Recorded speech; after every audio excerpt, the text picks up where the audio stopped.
माऊली महावैष्णव ज्ञानोबराय यांच्या ज्ञानेश्वरी या ग्रंथातील 10व्या अध्यायाच्या प्रारंभाला ज्ञानोबरायांनी आपल्या श्रीगुरूंना नमस्कार करून श्रीगुरूंचा महिमा या ओवीच्या माध्यमातून ठेवलेला आहे. नमो विशदबोध विदग्धा विद्यारविंद प्रबोधा परा प्रमेय प्रमदा विलासिया. नमो या शब्दामधून आपल्या श्रीगुरूंना ज्ञानोबराय नमस्कार मंगल करतात. पण मंगलाचा विचार आज आपल्याला करायचा नाही, कारण उद्या काल आहे. मंगल हे सुरुवातीला करावं लागत असतं, पण नमस्कार करून पुढे ज्ञानोबराय आपल्या श्रीगुरूंचा महिमा वर्णन करतायत. कोण आहेत माझे श्रीगुरू? ज्ञानोबराय जर या ओवीच्या माध्यमातून आपल्या श्रीगुरूंचा महिमा गात असतील तर याच शब्दांचा आधार घेऊन आपल्याला आपल्या श्रीगुरूंचा महिमा आज गायचा आहे. ज्ञानोबराय आपल्या श्रीगुरूंकडे पाहून म्हणजे निवृत्तीनाथरायांकडे पाहून या शब्दांचा प्रयोग करतायत. आज आपल्याला आपल्या श्रीगुरूंकडे म्हणजे बाबांकडे पाहून या शब्दांचा प्रयोग करायचा आहे. विशदबोध विदग्धा. कोण आहेत बाबा? बोध विशद करण्यामध्ये विदग्ध आहेत. विद्येचा प्रबोध करण्यामध्ये ते अरविंद आहेत, म्हणजे कमळ आहेत. आणि परा प्रमेय प्रमदेसी नित्यविलास बाबांचा चालू आहे. याचा थोडासा विचार. ज्ञानोबराय नमस्कार करून महिमा गात आहेत. मुळात विचार असा आहे की महिमा हा कुणाचा गायला जातो?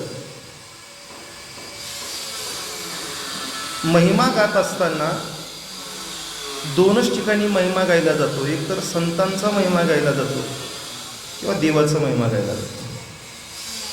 सामान्य जीवाचा महिमा गायला जाऊ शकत नाही. तिथं महिमा हा शब्द कामालाच येत नाही. कारण महिमा तिथंच गायला जातो ज्या ठिकाणी महिमा शब्दाचा अर्थ होतो मोठेपणा. मोठेपणा त्यांचाच गायला जातो ज्या ठिकाणी मोठेपणा असतो. सामान्य जीवाच्या बाबतीमध्ये मोठेपणाचा विचार करता येत नाही. पण सामान्य विचार आपल्याला सांगतो, जिथं मोठेपणा महिमा गात असताना एक ढोबळ असा एक नियम आहे शास्त्राचा की जिथं मोठेपणा आहे त्यांचा मोठेपणा गाणाऱ्याने गायला पाहिजे, त्याला महिमा म्हणतात.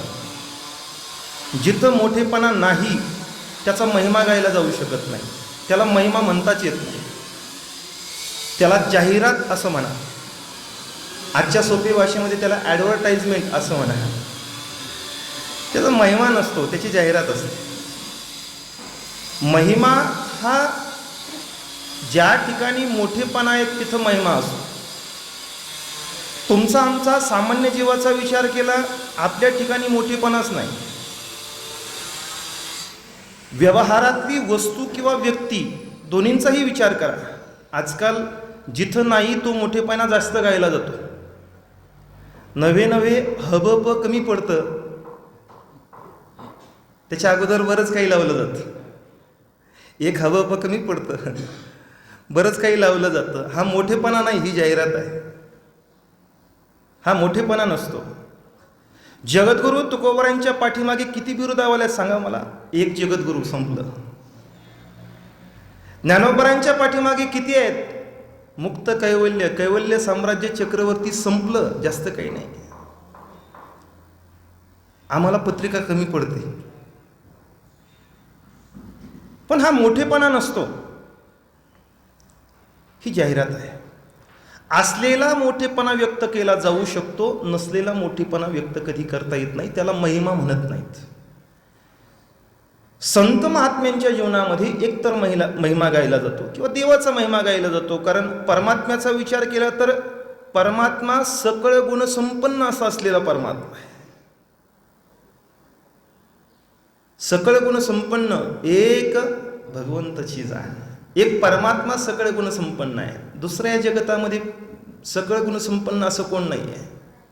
सगळ्या गुणांनी संपन्न असलेला माझा परमात्मा, त्याचं महिमा गायला जातो. असं म्हणतात ते पुष्पदंताने केलेलं वर्णन आहे महिम्न स्तोत्रामध्ये. परमात्म्याच्या ठिकाणी एवढे गुण आहेत महाराज, त्या गुणांचं वर्णन करण्यासाठी वर्णन करायचं असं ठरलं. परमात्म्याच्या ठिकाणी जेवढे गुण आहेत त्या गुणांचं वर्णन करायचं असं ठरलं. आणि ते वर्णन करण्यासाठी आता वर्णन लिहायचं म्हटल्यानंतर कागद पाहिजे, शाई पाहिजे, पेन पाहिजे, लिहिणारा पाहिजे. ते परमात्म्याचे गुण वर्णन करण्यासाठी कागद कशाचा केला, शाई कशाची तयार केली, लेखणी कशाची आणली, लिहिण्यासाठी कोण बसलं, या सगळ्याचं वर्णन पुष्पदंताने केलं. पुष्पदंत असं म्हणतात, आसितगिरी मसंस्यात कज्जलम सिंधू पात्रे सुरतरुवर शाखा लेखनी पत्र मुर्वी लिखती यदि गृहीत्वा शारदा सर्व कालम तदपि तव गुणानाम ईशपारांना याती. परमात्म्याचे गुण लिहायचं असं जेव्हा ठरलं, लिहायचं म्हटलं तर शाही लागते. मग शाही तयार करायची. जुन्या काळामध्ये शाही तयार केली जायची, आयती भेटत नव्हती. मग ती शाही करायची. काय पाहिजे? दौत पाहिजे, शाही पाहिजे ना. मग पर्वताकार पर्वतच आणला आणि तो पर्वत मिसळवला कशात? समुद्रामध्ये. अशी तर गिरी मसंस्यात कज्जलम, समुद्ररूपी पाण्यामध्ये तो पर्वत टाकला आणि तो पर्वत हलवला, त्याची शाई तयार केली.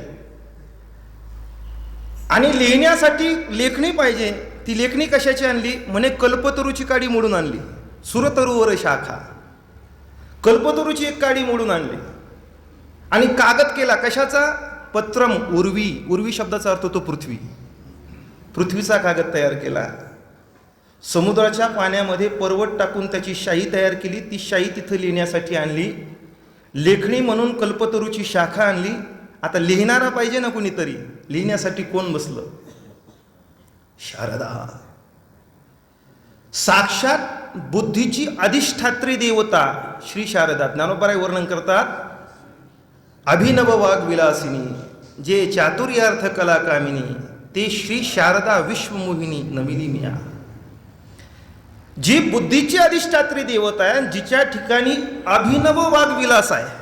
नुसता वाग्विलास नाही, अभिनव वाग्विलास. ज्ञानोबराय म्हणतात, त्या शारदेची माझ्यावर कृपा झाली, ज्ञानोबरायावर त्या सरस्वतीची कृपा झाली, ज्ञानोबरायांच्या ठिकाणी अभिनव वाग्विलास आला.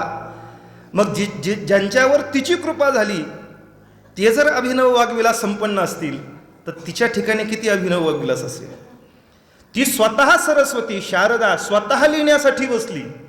बरं, बसली तर काही त्याला कालाची मर्यादा आहे का? नाही. सर्व कालम ती लिहितेच आहेत, लिहितेच आहे, लिहितेच आहे. पण तदपि तव गुणानाम ईश पार न याती. तरीही तिला परमात्म्याचे गुण वर्णन करता आले नाही. एवढा माझा परमात्मा गुणसंपन्न आहे. सकल गुण निधान परमात्म्याला म्हटलं जातं ते याच कारण आहे, कारण परमात्म्याच्या ठिकाणी खऱ्या स्वरूपाचे गुण आहेत आणि ज्याच्या ठिकाणी गुण असतात त्याचाच महिमा गायला जाऊ शकतो, अन्यथा महिमा गायला जात नाही महाराज. परमात्मा गुणसंपन्न आहे, परमात्म्याचे गुण गायले जातात. संत गुणसंपन्न आहे, संतांचे गुण गायले जातात. प्रमाण तुम्ही म्हणाल प्रमाण द्या, घ्या प्रमाण. तो का म्हणे, तैसा सज्जनापासून पाहता अवगुण वेळेची किंवा दिसेची. संतांच्या ठिकाणी अवगुण पाहायला भेटत नाही, याचा अर्थ संत गुणसंपन्न आहे. एक परमात्मा गुणसंपन्न आहे, संत गुणसंपन्न आहेत, म्हणून त्यांचा महिना. व्यवहारामध्ये आपण कितीही वर्णन करायचा प्रयत्न करा, कितीही गुण सांगण्याचे प्रयत्न करा, नाही होऊ शकत. ते गुण जिथं जे नाही ते कसंच वर्णन करता येऊ शकतं. ज्ञानोबराय या वहीमध्ये आपल्या गुरूंचं संतांचं गुणवर्णन करतायत, महिमा गातायत. महिमा गातायत सद्गुरूंचे, संतांचे, कारण त्या ठिकाणी महिमा असण्याचा संभव असतो. ज्या ठिकाणी नाही त्या ठिकाणी सांगता येत नाही महाराज. जुने कीर्तनकारांचा एक दृष्टांत ऐकला होता, जुन्या काळातला दृष्टांत. जे नाही ते वर्णन करण्याचा प्रयत्न केला की मग ते आडेवेळे घ्यावे लागतात आणि जास्तीचं सांगावं लागतं तेव्हा पटतं, कारण तिथं काही नसतं. म्हणे एका माणसाने त्याच्याकडे केस काळे करण्याचं एक औषध होतं. करतात लोक आजकाल. केस काळं करण्याचं औषध होतं आणि माझं औषध किती प्रभावी आहे हे समजावून सांगण्यासाठी एक जाहिरात त्याने केली. त्या औषधाचं गुणवर्णन केलं. तो म्हणला, माझं औषध एका जणानं घेतलं आणि ते औषध घेऊन त्यानं त्याच्या त्या पिशवीमध्ये ते औषध ठेवलं आणि ज्या पिशवीमध्ये ते औषध ठेवलं त्याच्यामध्ये त्याचं धोतर होतं आणि चुकून ती जी काळं ते औषध ठेवलं होतं त्या औषधची बाटली फुटली आणि त्या धोतराला ते काळं औषध लावलं. ती जाहिरात करताना तो असं म्हटला की ते औषध त्या धोतराला लावल्यामुळे ते धोतर नाही, त्याची घोंगडी झाली होती म्हणे. ती औषध आणि धोत्राची घोंगडी झाली ही त्याची जी केलेली जाहिरात आहे ते असलेला महिमा आहे की नसलेला? नसलेला महिमा आहे तो, असलेला महिमा नाही तो. म्हणजे जाहिरात करायची असेल तर जिथं महिमा नाही ते वर्णन करणं त्याला जाहिरात म्हणावं लागतं. पण संतांच्या ठिकाणी खरा महिमा आहे, श्री गुरूंच्या ठिकाणी खरा महिमा आहे, म्हणून ज्ञानोबाराय महिमेचं वर्णन करतात, म्हणून ज्ञानोबाराय महिमा सांगतात. आणि थोडासा ओवीच्या शब्दांकडे लक्ष न देता, माझ्या शब्दांकडे लक्ष द्या, थोडंसं ज्ञानोबारायांच्या शब्दांकडे लक्ष न देता ज्ञानोबारायांच्या थोडासा भावाकडे जर लक्ष दिला तर आपल्या एक गोष्ट लक्षात येईल की जेव्हा जेव्हा ज्ञानेश्वरीमध्ये ज्ञानोबाराय आपल्या श्रीगुरूंचं वर्णन करतात त्यावेळेला ज्ञानोबारायांच्या वाचेला लगाम राहत नाही. ज्ञानोबाराय उत्स्फूर्तपणे ज्ञानोबाराय आपल्या गुरूंचं वर्णन करतात. थांबवावं लागतं. निवृत्तीनाथ दादांना कितीतरी वेळेला थांबवावं लागलं, आता तू थांब, आता वर्णन थांबवून घे, मूळ श्लोकाकडे ये. ज्या ज्या वेळेला ज्ञानोबाराय आपल्या श्रीगुरूंचं वर्णन करतात त्यावेळेला उत्स्फूर्तपणे ज्ञानोबाराय आपल्या भाषेला बाहेर काढतात, शब्दांना बाहेर काढतात.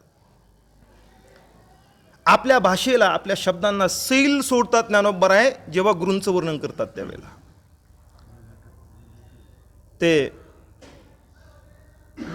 सायणाचार्यांनी वेदावर भाष्य केलेलं आहे.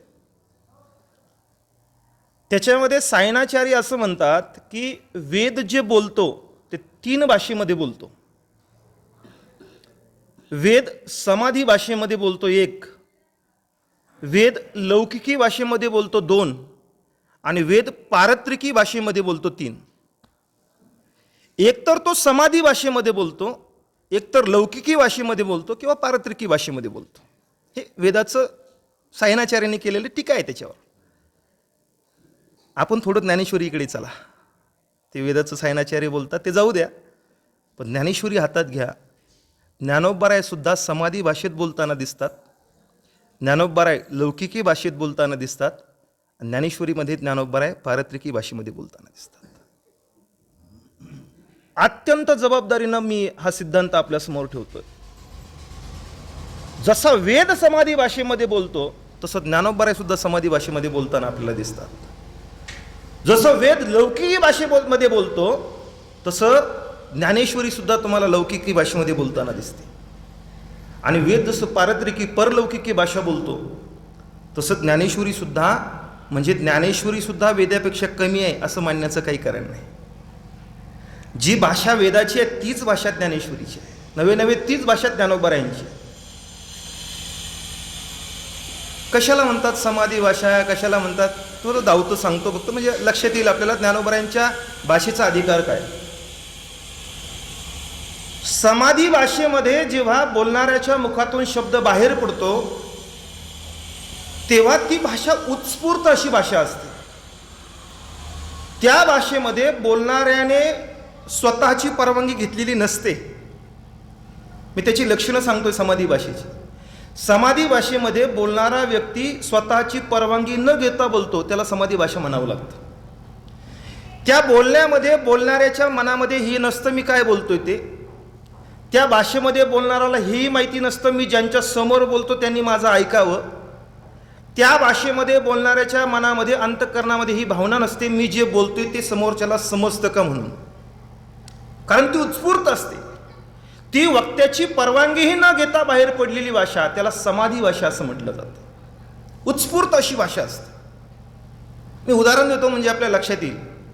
एखादं गायन चालू आहे आणि गायन चालू असताना गाणारा गायक तदाकार होऊन गातोय.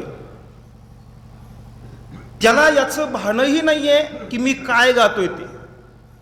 त्या गायकाला याचं भान नाही आहे की मी जे गातोय ते समोरच्याला कळतंय का म्हणून. त्याला याचंही भान नाही आहे की माझे आरोह कुठल्या दिशेने चालले, अवरोह कुठल्या दिशेने चालले. तो तदाकार होऊन गातोय. हे त्याचं जे गाणं आहे त्याला समाधी भाषेतलं गाणं म्हणावं लागतं. आणि तो ज्या पद्धतीने गातोय, ज्या अवस्थेवर जाऊन गातोय, त्याच अवस्थेवर जाऊन त्यानं स्वतःच्या श्रोत्यांनाही तिथं घेऊन गेलेला असतो. श्रोतही त्याच तदाकारतेनं तिथं जाऊन श्रवण करत असतात. आणि हे गायन चालू असताना सहज त्याची परवानगी न घेता त्याची एखादी तान मुखातून बाहेर पडली की ऐकणारे जे श्रोते असतात, म्हणजे ज्यांना गायन कळतं त्यांच्याबद्दल बोलतो, जे ऐकणारे श्रोते असतात, जे तदाकार होऊन गातात, ज्यांना ते कळतं, त्या श्रोत्याच्या मुखातून ती तान बाहेर पडल्याबरोबर एक वाक्य बाहेर पडतं, वा क्या बात है.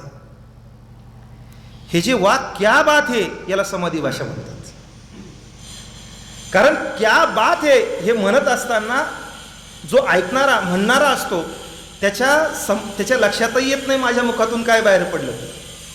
त्याला याची जाणीव नसते मी म्हटल्यानंतर इथं रसभंग होईल का.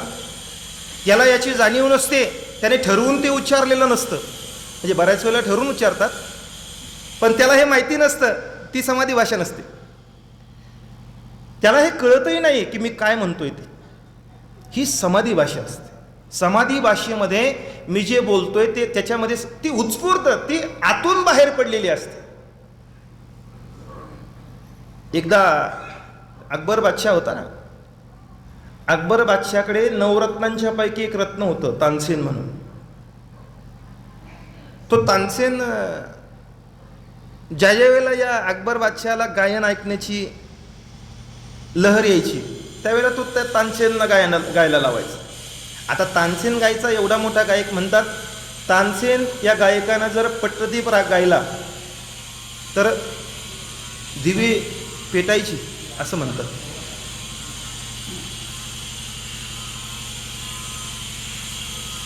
मेघमल्हार गायला तर पाऊस पडायचा. म्हणजे एवढा प्रभाव त्याच्या गायनाचा होता. आणि एवढा मोठा गायक त्याच्या पदरी होता. म्हणजे बादशाह सुद्धा तेवढ्या लायकीचा श्रोता असेल गायनाच्या, एवढा मोठा गायक ठेवतोय म्हटल्यावर. तर त्याची जलसे व्हायची मोठे मोठे. आणि तानसेन गायला येऊन बसला की मग बादशाह गायन ऐकण्यासाठी येऊन बसायचा. आता बादशाह बसला म्हटल्यानंतर बाकीच्यांनाही येऊन बसावं लागायचं. कळो न कळो हा भाग दुसरा आहे,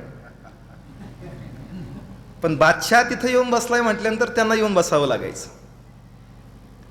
आणि मग तदाकार होऊन तो बादशाह तानसेन गायचा. एखादा राग तो निवडायचा आणि त्या रागाला तदाकार होऊन तो त्याच्या अवरोह, त्याच्या तान, त्याच्या नजकती सगळ्या काढायचा. हे बादशहाला कळायचं, कारण तो श्रोता होता, चांगला श्रोता होता. आणि एखादी तान अशी निघून गेली की तान गेल्याबरोबर बादशाह म्हणायचा, वाह क्या बात है. आता बादशाह म्हणायचा, मग बादशाह म्हणल्यामुळं बाकीच्यांना म्हणावं लागायचं. बाकीच्यांना ते कळतच होतं असं नाही, पण आता बादशाह म्हणलाय बा म्हणून बाकीच्यांना म्हणावं लागायचं. हे तानसेनला कळत नव्हतं असं नाही. तानसेनला हे कळत होतं की इथं मला खरी प्रतिक्रिया आली ती फक्त बादशहाची आली. बाकीचे बादशाह म्हणलाय म्हणून म्हणतायत, बाकीच्यांना काही कळत नाही याच्यात. एक दिवस तो तानसेन बादशहाकडे गेला आणि बादशहाला सांगितलं, राजेसाहेब तुम्ही मला दाद देता यात मला काही वाटत नाही, कारण तुम्हाला गायन कळतं. पण ज्यांना काहीच कळत नाही त्यांनी मला दाद द्यावी हा माझा अपमान आहे. शहाण्या माणसानं शिवी द्यावी याच्यात मोठेपणा असतो. वाक्य काय सांगतोय लक्षात घ्या. शहाण्या माणसानं शिवी द्यावी यात मोठेपणा असतो आणि 100 मूर्खांना कौतुक करावं हा अपमान असतो शहाण्या माणसाचा. जो शहाणा असतो तो मूर्ख लोकांचं कौतुक कधी ऐकून घेत नसतो.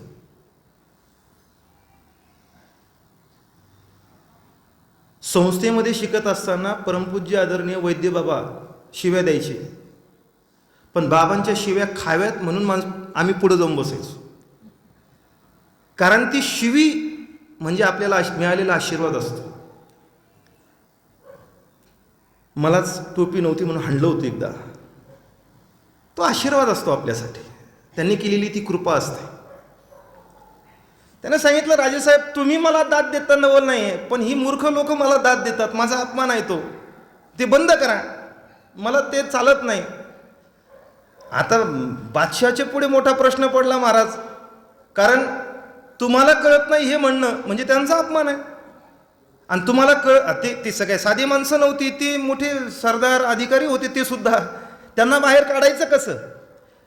तानसेनने सांगितलं तुम्ही एकटे ऐकायला आले तरी चालेल, पण मूर्ख लोक तिथं ऐकायला नकोत, त्यांना बाहेर काढून द्या. बादशाह म्हणणार यांना बाहेर कसं काढायचं, कारण त्यांना बाहेर काढणं याचा अर्थ असा होतो त्यांना गायन कळत नाही, ते बाहेर जाणार कशी. हे काम त्यांनी बिरबलकडे दिलं. बिरबलला सांगितलं तू कर बाबा काहीतरी, पण तानसेनला त्याचा त्रास होतोय, जे अवांतर लोक आहेत ते तिथं येता कामा नाही. बिरबल म्हणला तुम्ही काळजीच करू नका.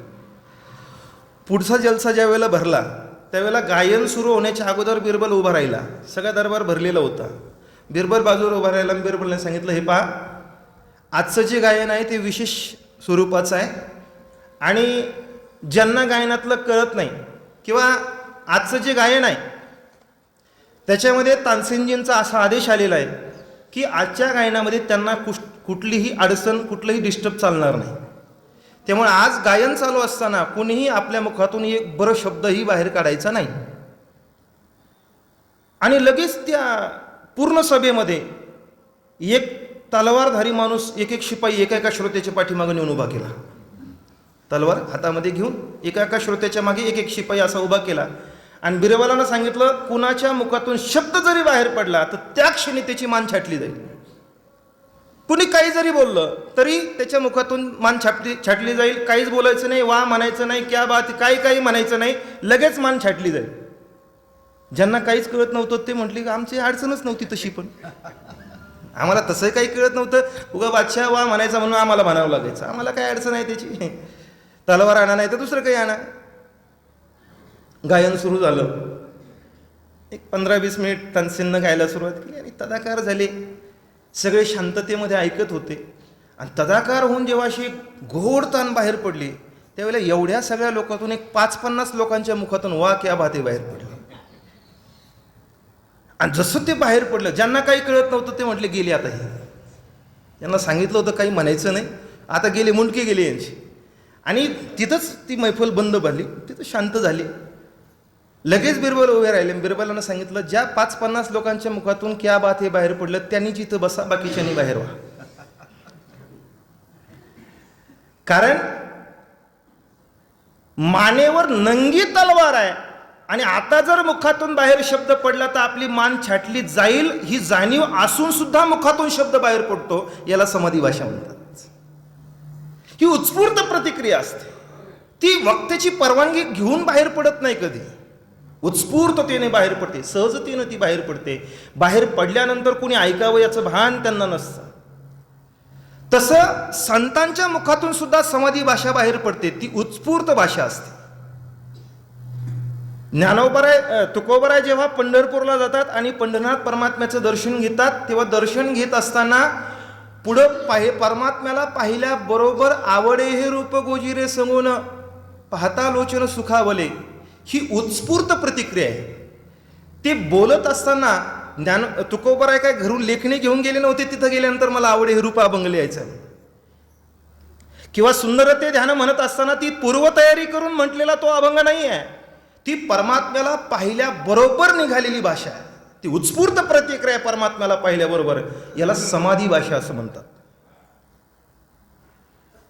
ही भाषा आपल्याला ज्ञानेश्वरीमध्ये कायम नेहमी पाहायला भेटते, समाधी भाषा.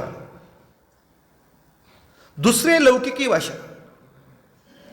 लौकिकी एक समाधी भाषेचं विचारवंतांनी केलेलं एका वाक्यामध्ये जर आपण सगळं सार घ्यायचा ठरला तर सोपं साधं, गाथा ज्ञानेश्वरी हातात गेल्यानंतर लक्षात येण्यासाठी सांगतो.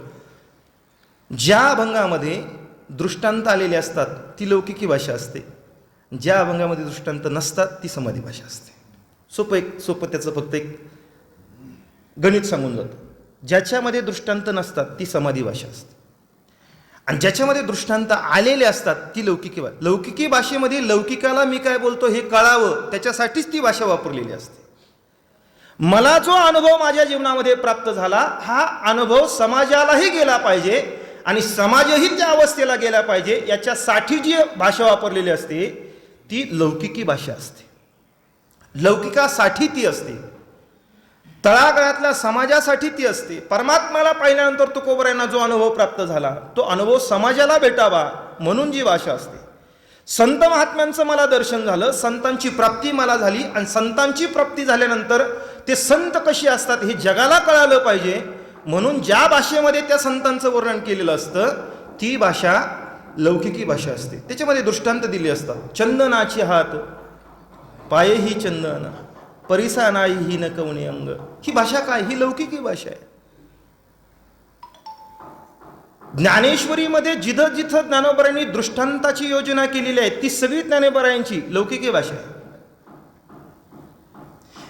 18व्या अध्यायाच्या शेवट यत्र योगेश्वर कृष्ण यत्र पार्थो धनुर्धरा या श्लोकावर ज्ञानोबरायांनी जे दृष्टांत दिले ते दृष्टांत नाही, दृष्टांताची रांगच्या रांग ज्ञानोबरायांनी दिलेली आहे. एक दृष्टांत देऊन ज्ञानोबराय थांबत नाहीत त्याच्यावर. म्हणून तर मी सांगतो दृष्टांत द्यावेत माझ्या ज्ञानोबरायांनीच. ज्ञानोबराय दृष्टांत देत नाहीत, ज्ञानोबराय दृष्टांताची मात करतात. ज्ञानदेव सांगे मात. नुसतं दृष्टांत नाहीत माझ्या ज्ञानोबरायांची, दृष्टांताची मात आहे ज्ञानोबरायांची. मी अगदी धाडसानं एक वाक्य सांगतो. भाषेची मर्यादा आली म्हणून ज्ञानोबरायांचे दृष्टांत विश्वामध्ये गेले नसतील कदाचित, मराठी भाषा प्राकृत असल्या कारणाने. पण संस्कृत भाषेतले जे मर्मज्ञ लोक आहेत त्यांना सुद्धा लाजवेल एवढे दृष्टांत माझ्या ज्ञानोबरायांनी ज्ञानेश्वरीत दिलेले आहेत. फक्त भाषेची मर्यादा आहे म्हणून ते पोहोचले नाहीत. उदाहरण म्हणून सांगतो आपल्याला, कालिदासांना दीपशिखा कालिदास म्हटलं जातं. कालिदास हे संस्कृत भाषेतले मोठे तत्ववेत्ते आहेत, कवी आहेत. कालिदासांना दीपशिखा कालिदास म्हटलं जातं, आणि दीपशिखा शब्दाचा अर्थ होतो मशाल. ते काव्यातले मशाल आहेत, दीपशिखा आहेत, म्हणून त्यांना कालिदासांना दीपशिखा कालिदास म्हणतात. आणि हे दीपशिखा कालिदास त्यांना का म्हटलं जातं याचं कारण एका दृष्टांतावरून त्यांना तो शब्द पडलाय, दीपशिखा कालिदास. रघुवंशामध्ये तो दृष्टांतच त्यांनी दिलेला आहे. इतका नाजूक दृष्टांत आहे महाराज. त्या दृष्टांतातला गोडवा सांगतो मी आपल्याला कालिदासांचा. मला कालिदासांचा हा दृष्टांत सांगून ज्ञानोबरायांचे दृष्टांत सांगायची त्याही पेक्षा किती नाजूक आहेत. त्या दृष्टांतातला नाजूकपणा आपल्याला सांगतो. रघुवंशामध्ये इंदुमतीच्या विवाहाचा विचार कालिदासांनी मांडलेला आहे. इंदुमतीच्या विवाहाचा विचार, आणि तो विचार मांडत असताना जेव्हा इंदुमती आपल्या हातामध्ये वरमाला घेऊन निघाली आणि सगळे राजकुमार रांगेमध्ये तिला वरण्यासाठी समोर उभे होते. कालिदास म्हणतात जेव्हा ती हातामध्ये वरमाला घेऊन निघाली तेव्हा एका राजकुमाराच्या समोर ती यायची. किती बारकावा आहे बघा बरं का कालिदासांनी दिलेला. एका राजकुमाराच्या समोर ती यायची, प्रतिहरी त्या राजकुमाराचं वर्णन करून सांगायचा. जशी ती समोर यायची तसं त्या राजकुमाराच्या चेहऱ्यावर जो आनंद प्रफुल्लित व्हायचा, त्याला वाटायचं आता मलाच ही माळ घालणार आहे, म्हणून त्याच्या चेहऱ्यावर आनंद प्रफुल्लित व्हायचा. प्रतिहरीनं त्याचं वर्णन केलं की ते वर्णन ऐकून ती पुढच्या राजकुमाराकडे जायची आणि त्या प्रफुल्लित झालेला त्याचा तो चेहरा हळूहळू अंधाराकडे मावळत जायचा. याचं वर्णन करत असताना जो दृष्टांत कालिदासांनी दिला त्या दृष्टांतावरून त्यांना दीपशिखा कालिदास म्हटलं गेलं. तो दृष्टांत किती गोड दिला, किती बारकावा दिला त्या दृष्टांतामध्ये. कालिदास म्हणतात संचारिणी दीपशिखेवर रात्रौ यं यं व्यतीयाय पतिं वरासा नरेंद्र मार्गाट्ट इव प्रपेदे. संचारिणी दीपशिखेवर रात्रौ, ती रात्रीच्या वेळेला राजवाड्याच्या समोर मशाल, जी पूर्वीच्या काळामध्ये लाईटची व्यवस्था नव्हती, मग गावामध्ये मशाल घेऊन फिरायचे ते सेवक. तो सेवक जेव्हा तिथून नरेंद्र मार्गाटैव प्रपेदे, राजमार्गावरून जेव्हा तो मशाल घेऊन निघायचा आणि त्या मशालीचा उजेड राजमार्गाच्या त्या भिंतीवर असा आल्यानंतर ती भिंत जशी उजळून निघायची आणि तो मशाल जी तिथून गेल्यानंतर ती भिंत पुन्हा अंधारात गडप व्हायची, तसा तो राजकुमाराचा चेहरा उजळून निघायचा आणि ती राणी गेल्यानंतर तो पुन्हा अंधारात जायचा. असा दृष्टांत त्याने दिला आणि त्या दृष्टांतावरून त्याला तो दीपशिखा कालिदास म्हटला गेला. एवढे नाजूक दृष्टांत कालिदासांचे आहेत, पण याही पेक्षा कितीतरी नाजूक दृष्टांत ज्ञानेश्वरीमध्ये आपल्याला सापडतात. सुंदर दृष्टांत. म्हणून ज्ञानोबरायांनी केलेली जी मात आहे दृष्टांतांची, अनेक दृष्टांत ज्ञानोबरायांनी त्याच्यामध्ये दिलेले आहेत. बारीक बारीक दृष्टांत आहेत. लौकिकी भाषा ज्ञानोबरायांनी जी वापरली ती लौकिकी भाषा आहे. संत महात्मे लौकिकी भाषेचा विचार, समाधी भाषेचा विचार, पारत्रिकी भाषेमध्ये परलौकिकातलं जे सांगितलं जातं त्याला पारलौकिकी भाषा म्हटली जाते. ज्ञानोबा या अभंगामध्ये, या ओवीमध्ये जी भाषा वापरतात ती समाधी भाषा आहे. आपल्या श्रीगुरूंचं वर्णन करत असताना लौकिकी भाषेचा विचार, समाधी भाषेचा विचार ज्ञानोबा सांगतात. माझे श्रीगुरू कसे आहेत आणि बोलत असताना आपल्या वाणीला सैल सोडतात. काय आहेत माझे श्रीगुरू, कोण आहेत माझे श्रीगुरू? महिमा गात असताना ज्ञानोबा सांगतात विशद बोध विदग्धा. तत्वज्ञानाचा बोध विशद करण्यामध्ये माझे श्रीगुरू चतुर आहेत. विदग्ध शब्दाचा अर्थ होतो चतुर. विशद करणं, विशद हा धातू आहे आणि शद या धातूला वि हा उपसर्ग लागलेला आहे. शद याचा अर्थ होतो विमल. तत्वज्ञानाचं विमलीकरण करण्यामध्ये किंवा विमलीकरण शब्द घेण्यापेक्षा त्याला स्पष्टीकरण करण्यामध्ये माझे श्रीगुरू चतुर आहेत. ते विशद करतात, तत्वज्ञान विशद करतात.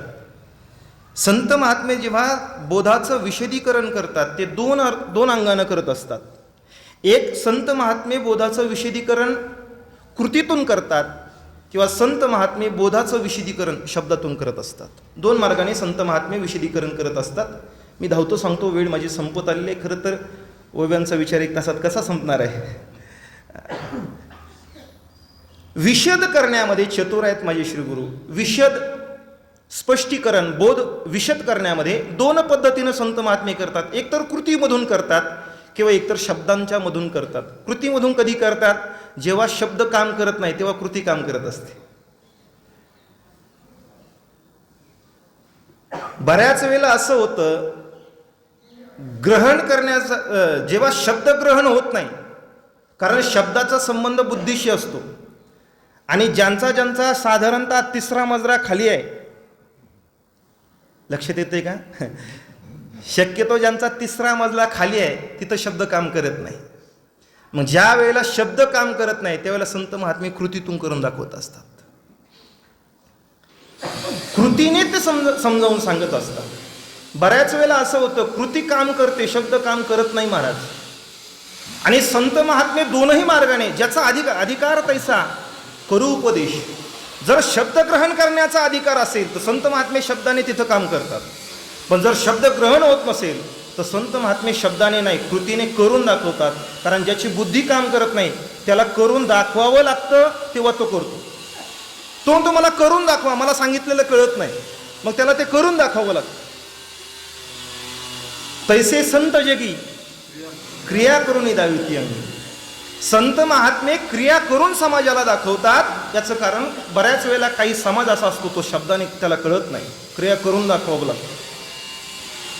आणि मग बऱ्याच वेळेला असं होतं, कृती करण्याच्या पाठीमागे आपण जी कृती करतो ती कृती का करतो याचंही सामान्य जनतेला कळत नाही. कृती मोठ्यांनी केली आपण करायची, संतांनी केलं आपण करायचं. ते 2 शब्द आलेले, त्याचे अनुकरण अनुसरण असं आहे. याच्यामध्ये संत महात्मे जे करतात ते जसंच्या तसं करणं त्याला अनुकरण असं म्हणतात, आणि संत महात्मे जे करतात त्याचा विचार ग्रहण करणं त्याला अनुसरण असं म्हणतात.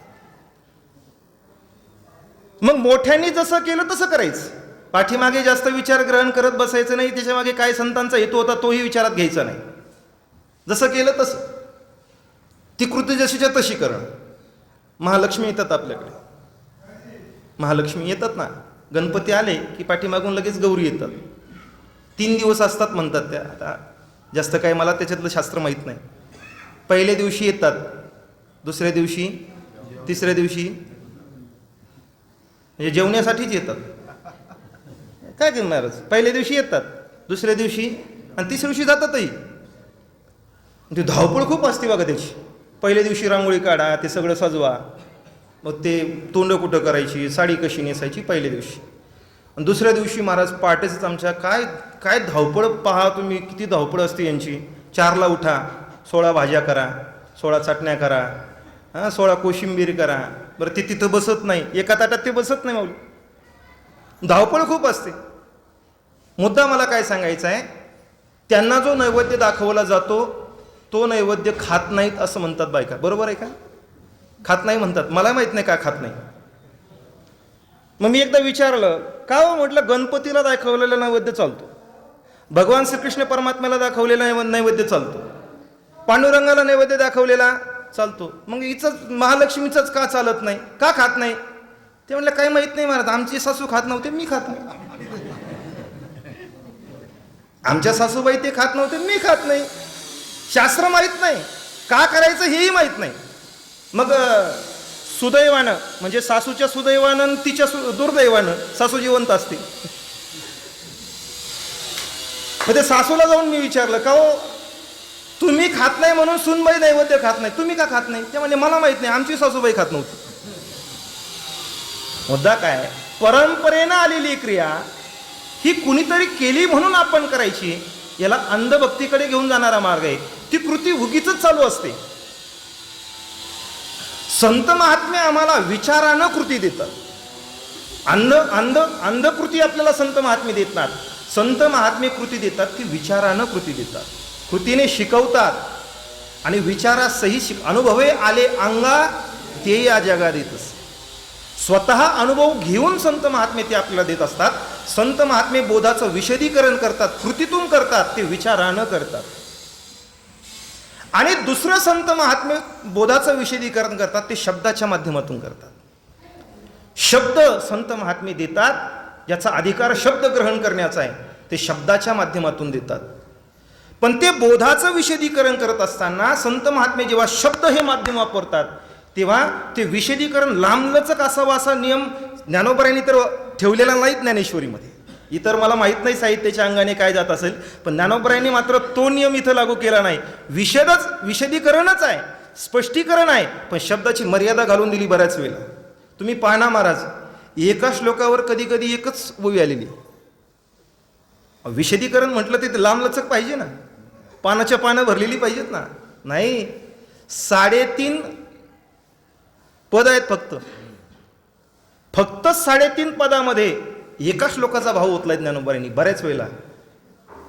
आणि कधी कधी तर कळस केला ज्ञानोबारांनी. दुसरा अध्याय पहा, 2 श्लोकावर एक ओवी आहे. नैनम चिंतंती शास्त्राने त्या श्लोकावर एकच ओवी दिलेली. एक शब्द सुद्धा विशदीकरण असू शकतं. एका शब्दाने सुद्धा बोधाचं विशदीकरण होऊ शकतं. ज्ञानेश्वरीमध्ये या एक शब्द सुद्धा खूप झाला. शब्द कशाला घेता महाराज? सांगतोच आता, धावतं. वेदांत उत्तर मीमांसेमध्ये जे 6 प्रमाण सांगितले की नाही, त्याच्यामध्ये 3 गौण प्रमाण सांगितलेत. 6 मुख्य प्रमाण, 3 गौण प्रमाण. शेवटचं जे प्रमाण सांगितलं त्याला चेष्टा नावाचं प्रमाण म्हटलं गेलं. चेष्टा तेवढं सांगतो, जास्त बोलत नाही. चेष्टा नावाचं प्रमाण कसं आहे, मी शब्द सांगत नाही, म्हणजे शब्दाने विशदीकरण होतं एवढं संकुचित करत नाही, त्याहीपेक्षा संकुचित करतो विशदीकरण. आपण घरात बसलेलो आहोत, थंडीचे दिवस आहे, स्वेटर घातलेलं आहे, टोपी घातलेली आहे, हातामध्ये शक्यतो ग्रंथ असतो, पण जास्त वेळेला वर्तमानपत्र असते किंवा मोबाईल असतो. एखादाच माणूस ग्रंथ घेऊन बसलेला असतो. पण आता इथं आपण सगळे आहात, ग्रंथ घेऊ आपण विचारात, हातामध्ये ग्रंथ आहे, थंडीचे दिवस आहे. बाहेरून पळत पळत मुलगा आला आणि मुलाने दरवाजा लोटला, धडक दिली दरवाजाला आणि आतमध्ये पळत आला. आता ते दरवाजा उघडल्यानंतर आतमध्ये थंडी आली, थंडी वाजू लागली आणि वाचन तर चालू आहे, वाचन बंद करता येत नाही. पण तेवढ्यात आपण काय करतो, ग्रंथ खाली ठेवतो त्याला फक्त असं करतो, काय मला चेष्टा नावाचं प्रमाण सांगायचं. विशदीकरण एका शब्दाने होतं असं नाही, एवढ्या क्रियेने सुद्धा विशदीकरण होऊ शकतं. असं केल्यानंतर त्या मुलाच्या लक्षात आलं, काय सांगितलंय, दरवाजा लावून घे. 3 शब्द आहेत, दरवाजा लावून घे. पण 3 शब्द इतकं विस्तार न करता फक्त असं करणं, याच्यातून सुद्धा एवढं सगळं विशदीकरण होऊ शकतं. याला चेष्टा प्रमाण म्हणतात. एवढं संकुचित आहे ते, जास्त करावं लागतं असं नाही, एवढ्या क्रियेतून सुद्धा विशदीकरण होऊ शकतं. एखादे लेकरू घरामध्ये खेळतं, धिंगा मस्त करतं, त्याला एवढं सुद्धा नाही, एवढं म्हटलं तरी विशदीकरण आहे, तरी त्याच्या लक्षात येतं मी शांत बसलं पाहिजे. संत महात्मे बोधाचं विशदीकरण करतात, बोध विशद करतात. कसा? शब्दाच्या माध्यमातून. तो शब्द संकुचितही असू शकतो, त्याला जास्त विस्तार करावा असा त्याचा नियम नाही आहे. महाराज ज्ञानोबा म्हणतात, माझे श्रीगुरु विशद बोध विदग्ध आहेत, चतुर आहेत बोध विदग्ध करण्यामध्ये. ते कृतीतूनही बोध विशद करतात आणि शब्दातूनही बोध विशद करतात. 2 पद्धतीनं. आता त्याच्यामध्ये पुन्हा कृतीतून 2 प्रकार आपल्याला करता येते, आचारातून करतात, लीलेतून करतात, पण एवढा वेळ माझ्याकडे नाही. आणखी काय आहेत? विद्या अरविंद प्रबोधा. अरविंद शब्दाचा अर्थ होतो कमळ. ते कमळ आहेत. विद्येचा प्रबोध करण्यामध्ये ते कमळ आहेत. साहित्यामध्ये 2 प्रकार सांगितलेले कमळाचे. अरविंद 2 प्रकाराने सांगितले. एक सूर्यविकासी कमळ असतं आणि एक चंद्रविकासिनी कमळ नाही म्हणतात त्याला, ते स्त्रीलिंगामध्ये जातं, कमलिनी असं म्हणावं लागतं. पुल्लिंग अर्थ घ्यायचा म्हटला की तो सूर्यविकासिनी कमळ असं घ्यावा लागतो, आणि चंद्रविकासिनी म्हटलं की कमलिनी असं घ्यावं लागतं. म्हणून आता इथं तर खूप गंमत आहे महाराज, काय सांगू तुम्हाला. कुमुदिनी कमळ, ती कमलिनी ती स्त्रीलिंगी घ्यावं लागतं, ती चंद्रविकासिनी घ्यावं लागतं, कुमुदिनी घेतलं तर. आणि इथं तर गंमत सांगतो, याच गोबीतली गंमत सांगतो. अरविंद हा पुल्लिंगी शब्द आहे आणि विद्या स्त्रीलिंगी आहे. विद्या ही स्त्रीलिंगी आहे, पण पुढं वापरत असताना ज्ञानोबाने पुल्लिंगी शब्द वापरला. ती ज्ञानोबांची गंमत आहे. ज्ञानोबा कधी ती अशा गमती अनेक ठिकाणी केलेल्या आहेत ज्ञानोबांनी. सूर्यविकासिनी कमल आणि चंद्रविकासिनी म्हणून पंकज, जो चिखलातून जन्माला येतो, पंकज ते कमळ पंकज. आणि जेव्हा पंकजा येतं तेव्हा ती चंद्रविकासिनी घ्यायचं. असं आहे. आपण विद्येचा प्रबोध करण्यामध्ये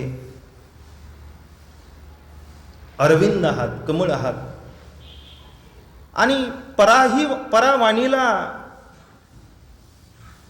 जे प्रमेय होत नाही अशा प्रमदेशी आपण नित्य विलास करत आहात. तुका म्हणे मुक्ती परिनिली नोवरी, आता दिवसचारी खेळी मिळी. तुकोबराय म्हणतात. तुकोबरायांचा हाच भाव इथं आलाय. ती मुक्ती त्या संत महात्म्यांनी वरलेली आहे, परिनिली आहे.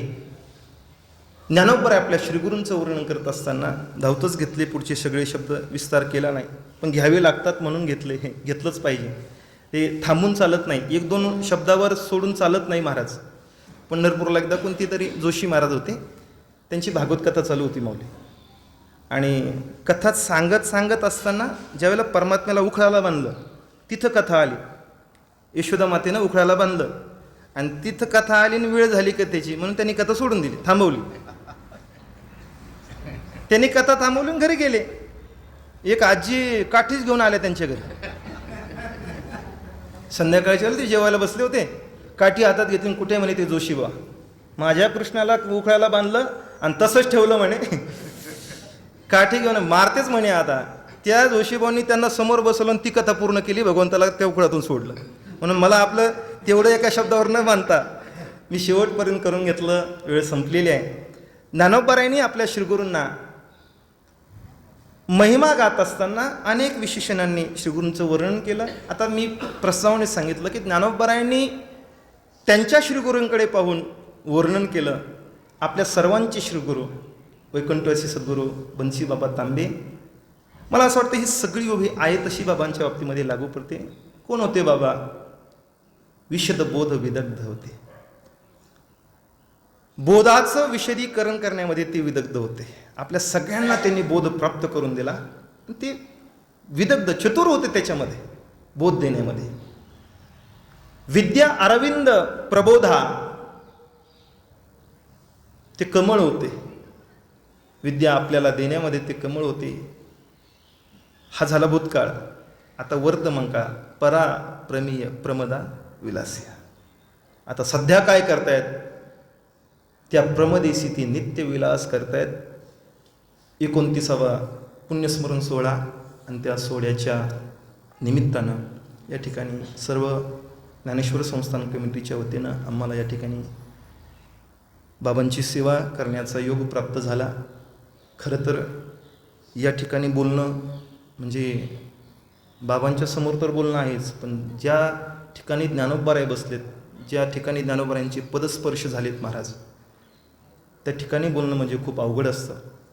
म्हणून या ठिकाणी जोग महाराज वारकरी शिक्षण संस्थेमध्ये जे काही ग्रहण करता आलं ते आपल्यासमोर ठेवण्याचा प्रयत्न केला. झालेली सेवा भगवान पंढरनाथ परमात्मा वैकुंठवासी बाबांच्या चरणी समर्पित करतो आणि सेवेला पूर्ण विराम देतो. विठ्ठल